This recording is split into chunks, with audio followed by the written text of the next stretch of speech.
জলকামান টিয়ারশেলের সঙ্গে লাঠিচার্জ, এতেও আন্দোলনকারীদের দমাতে না পেরে চ্যাংদোলা করে শাহবাগ থানায় নিয়ে যায় পুলিশ।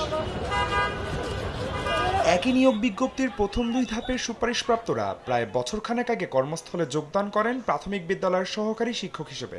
তবে ঢাকা ও চট্টগ্রাম বিভাগের 3য় ধাপের এই 6,500 সুপারিশপ্রাপ্তদের নিয়োগ বাতিল করেন হাইকোর্ট। তবে প্রাথমিক ও গণশিক্ষা আইন ও জনপ্রশাসন 3 মন্ত্রণালয়ের সুপারিশের পর এই রায়কে আইন পরিপন্থী বলছেন আন্দোলনকারী নিয়োগ প্রত্যাশীরা। প্রতিবাদে সোমবার সকাল থেকে শাহবাগে অবস্থান নিয়ে সড়ক অবরোধ করেন নিয়োগ বাতিল হওয়া প্রার্থীরা। আজকের মধ্যেই আমাদের নিয়োগপত্র এবং যোগদানের যে আলটিমেটাম ওটা আমরা বলে দিছি, এর মধ্যে আমাদের নিয়োগ দিতে হবে। আন্দোলনকারীদের ছত্রভঙ্গ করতে লাঠিচার্জ, জলকামান ও টিয়ারশেল নিক্ষেপ করে পুলিশ।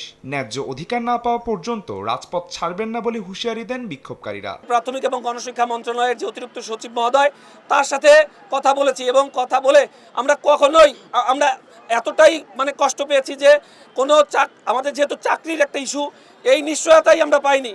টোটালি উনি আমাদের কোনো নিশ্চয়তা দেয়নি। সড়ক আটকে জনদুর্ভোগ সৃষ্টি করায় তাদের সরিয়ে দিতে বল প্রয়োগ করা হয়েছে বলে জানায় পুলিশ। এর আগে শুক্রবার দাবি আদায়ে প্রধান উপদেষ্টার বাসভবন যমুনার সামনে যাওয়ার চেষ্টা করলে সুপারিশপ্রাপ্ত প্রাথমিক সহকারী শিক্ষকদের উপর লাঠিচার্জ করে পুলিশ।